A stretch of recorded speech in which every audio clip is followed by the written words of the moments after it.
Excelling in their respective fields. కానీ vetting చేయాలిగా. దానికి ఏం చేస్తున్నామంటే ఇప్పుడు నెక్స్ట్ ఇయర్కి ఇచ్చేటివి నా దగ్గర 20-30 పేర్లు ఉన్నాయి. మేము వేరియస్ త్రూ జర్నలిస్టులు కానీ హైయర్ ఆఫీసర్స్ కానీ లేదా కొలీగ్స్తో కానీ ఎంక్వైరీ చేస్తూనే ఉంటాం.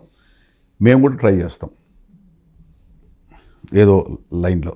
సో పూర్తిగా అసర్టైన్ చేసుకున్న తర్వాత ఎస్ ఈజ్ పర్ఫెక్ట్. నేను ఇంకోటి, ఒకప్పుడు ఒక కాలంలో ఉద్యోగి లంచం తీసుకుంటాడంట ఆ కార్యాలయంలో అనే టాక్ బయట ఉండేది. అప్పుడు అరుదైన వ్యక్తులు లంచం తీసుకునేవాళ్ళు. ఇప్పుడు లంచం తీసుకోవడంట అనేటువంటి టాక్ ఉంది. ఆ లంచం తీసుకోకుండా నిజాయితీగా ఉన్నవాడు బయట ప్రజల్లో చర్చ ఉంది. ఆ చర్చ మనమే తొక్కేస్తున్నాం చాలామంది. అంటే నేను అవినీతిపరుడై వాడు నిజాయితీపరుడు అంటే నేను యాక్సెప్ట్ చేయలేకపోతున్నా. నేను తప్పు చేస్తున్నాను కదా, వాడు నిజాయితీగా ఉన్నాడు కదా, వాడిని కొంత 2 మంచి మాటల్లో అప్సెట్ చేద్దాం, అప్లాడ్ చేద్దాం అనే పరిస్థితి లేకుండా సర్ప్రైజ్ వాడు చేతకానుడు ఏముంది ఏం కథ అని. సో మీ జర్నలిజం కావచ్చు, లేదా రాజకీయాల్లో కావచ్చు, ఉద్యోగాల్లో కావచ్చు, అన్ని శాఖల్లో కూడా మంచి చెడు 2 ఉన్నాయి. అలాంటి మంచి వాళ్ళని గుర్తించాల్సిన అవసరం సమాజంలో మన మీద ఉంది. ప్రతి వాడు ఒకటి, అవినీతి పోవాలి, దేశం బాగుండాలి, అవినీతి పోవాలి. మరి అవినీతి పోవాలా కరెక్టే. నిజాయితీగా ఉన్న ఎవరు గౌరవిస్తున్నారు? ప్రభుత్వాలు గౌరవిస్తున్నాయా? వాళ్ళకి ఏమైనా ప్రమోషన్స్లో ఏమైనా ఇస్తున్నారా? బదిలీల్లో ఏమైనా అవకాశాలు ఇస్తున్నారా? లేదా వాళ్ళ పిల్లలకి ఏమైనా ఎక్కడైనా స్కూల్స్లో ఏమైనా కావాలంటే ఏమైనా స్కాలర్షిప్స్ ఇస్తున్నారా? ఎక్కడ వాళ్ళకి మంచి అవకాశం ఎవరు పోనీ సమాజంలో బయటకు వస్తే స్నేహితులు మాట్లాడరు, డబ్బులు లేవని. కుటుంబంలో కూడా అనేక బాధలు వస్తాయి. ఎదురుంటోడు కారు కొన్నాడు మొన్న నీతో పాటు జాయిన్ అయ్యి, ఈరోజు నువ్వు ఇంకా సైకిల్లో వెళ్తున్నావు, మోటార్ బైక్లో వెళ్తున్నావు, వాడు ఇల్లు కట్టాడు, నువ్వు ఇల్లు కట్టలేదు. ఇట్లా మానసిక క్షోభ అన్నీ ఎదుర్కొని నేను ఎందుకు నిజాయితీగా ఉండాలా, నేను కూడా కరప్ట్ అవుదాం అనేటువంటి భావన సమాజంలో ప్రజలు కల్పిస్తున్నారు. అందుకని మనం ప్రజల్లో దేశంలో ఇలాంటి సంస్థ లేదు. మనం స్టార్ట్ చేసి 15 ఏళ్ళుగా ఇస్తున్నాం. దీంతో పోరాటానికి 25 వయసు చేస్తూ వెంటనే మేము ఒక అంటే ప్రభుత్వాన్ని కూడా డిమాండ్ చేయబోతున్నాం. ఏంటంటే వీళ్ళని నిజాయితీ పనులకి మీరు ఎక్కడైనా గౌరవం ఇవ్వాల్సిన బాధ్యత లేదా అని. నేను అందుకని నెక్స్ట్ మంత్లో ప్రైమ్ మినిస్టర్ గారిని కలిసి నరేంద్ర మోడీ గారి దగ్గరికి వెళ్ళి ఢిల్లీ అంటే వేరే స్టేట్స్లో డెలిగేట్స్ని తీసుకొని పోయి అపాయింట్మెంట్ తీసుకుంటున్నాం. పోయి ఆయన రిక్వెస్ట్ చేస్తామని, మీరు ఈ పొలిటికల్ కరప్షన్ అనేటువంటిది పూర్తిగా తొక్కడానికి ప్రయత్నం, విజిలెన్స్లు మీ ఈడీలు అన్నీ ఉన్నాయి. సో మీరు అవి ఏం చేస్తారో అది మీ ఇష్టం. బట్ నిజాయితీగా ఉన్నటువంటి ఉద్యోగస్తులకి మీరు అవకాశాలు కల్పించండి. దేశవ్యాప్తంగా ఇది చర్చ జరగాల అని చెప్పి, దేశంలో ఈ చర్చ జరగడానికి తెరలేపాలని చెప్పి అనుకున్నాం. ఎందుకంటే మేము ఈరోజు ఎవరి కోసమో చేయాలి. ఇప్పుడు అవార్డు ఉంది, ఎక్కడైనా అవార్డులు ఇస్తే రికమెండేషన్స్ లేదంటే వాళ్ళతో డబ్బు తీసుకోవడము అడ్వర్టైజ్మెంట్ పేరుతో చేస్తారు.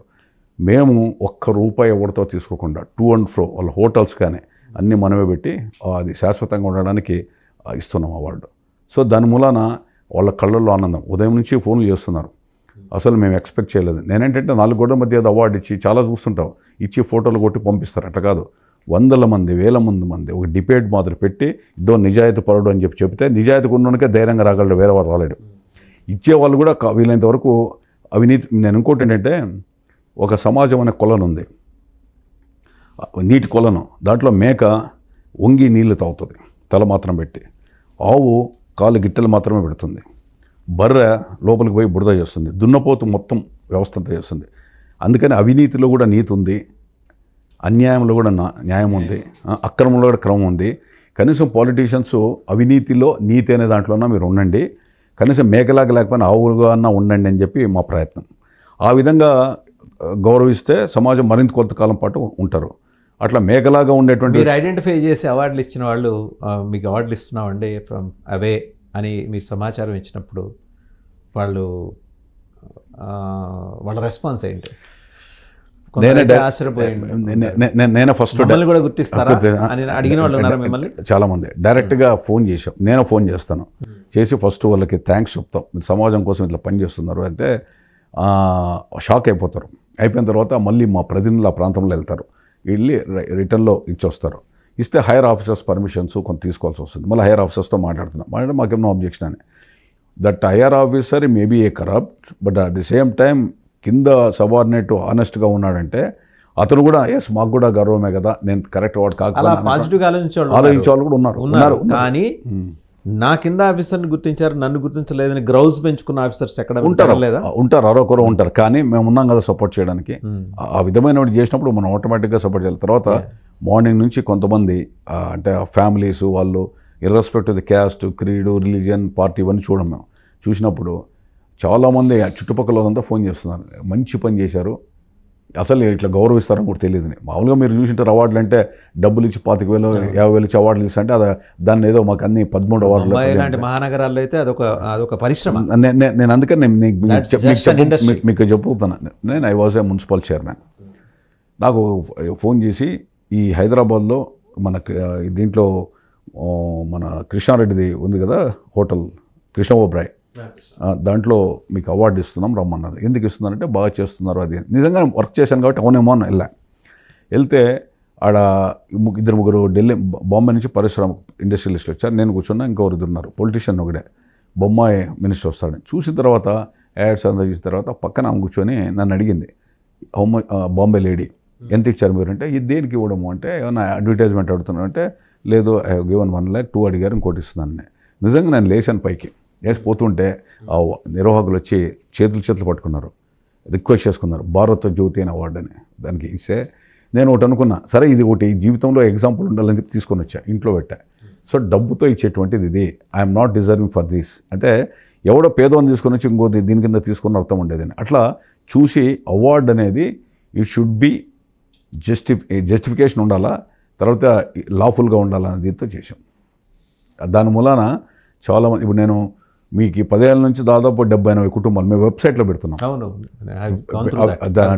పెడుతున్నాం, పెట్టి ఇంత పేపర్లలో వస్తుంది, ఎంత వస్తుంది, వాడు ఇంకొక కొంతకాలం అవినీతి పరుడు కావాలంటే భయపడతాడు, ఫ్యామిలీ మెంబర్స్ కూడా ఒప్పుకోరు. Yes you must be continue అంటే ఒక రకంగా మీరు బైండ్ చేస్తున్నారు, అంతే కదా. అంతే, ఒకవేళ అతని మీద ఎలాంటి ఒత్తిళ్ళు ఉన్నా కూడా కాకుండా అతను గ్రహించుకోగలుగుతున్నారు. ఎందుకు దేశంలో రికగ్నైజ్ చేసే సంస్థ మాకు ఉంది కదా. మీరు భారతదేశంలో ఎక్కడైనా ఉందా?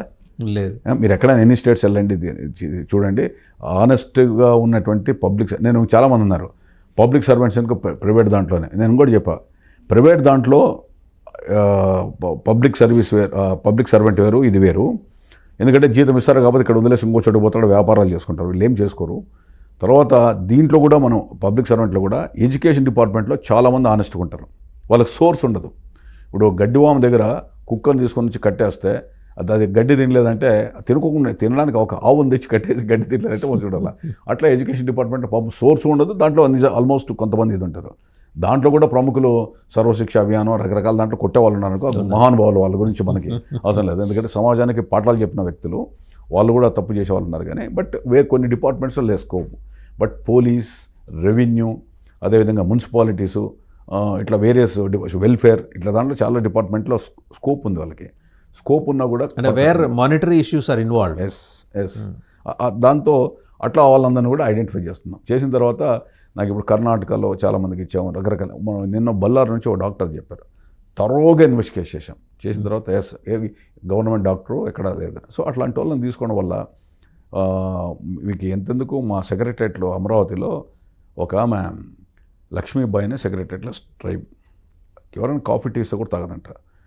లాస్ట్ మాణిక్ సర్కార్ గారు త్రిపుర ఫార్మర్స్ ఏమో ఇచ్చాము రవీంద్ర భారతి ఇస్తే ఆమె షెడ్ టీయర్స్. ఏంటంటే అయ్యో నాకు కూడా గౌరవించాలన్నారా, ఇంతవరకు ఎవరు పట్టించుకోలేదని. నిజంగా అదొక నాకు సాటిస్ఫాక్షన్. అలాంటి వాళ్ళు ఒక్కరైనా రిలీజ్ అయినా హార్ట్కి తీసుకున్న చాలా దీంతోనే పనిచేస్తున్నాం. మా దేవుడేదో వ్యాపారంలో ఇంకో రకరకాలుగా డబ్బులు వస్తాయి, ఎవరెవరు ఫ్రెండ్స్ చేయొచ్చు. బట్ రైట్ కాజ్ కోసం ఒక సమాజ సోషల్ కన్సర్న్తో రెస్పాన్సిబిలిటీ చేద్దామని కార్యక్రమం.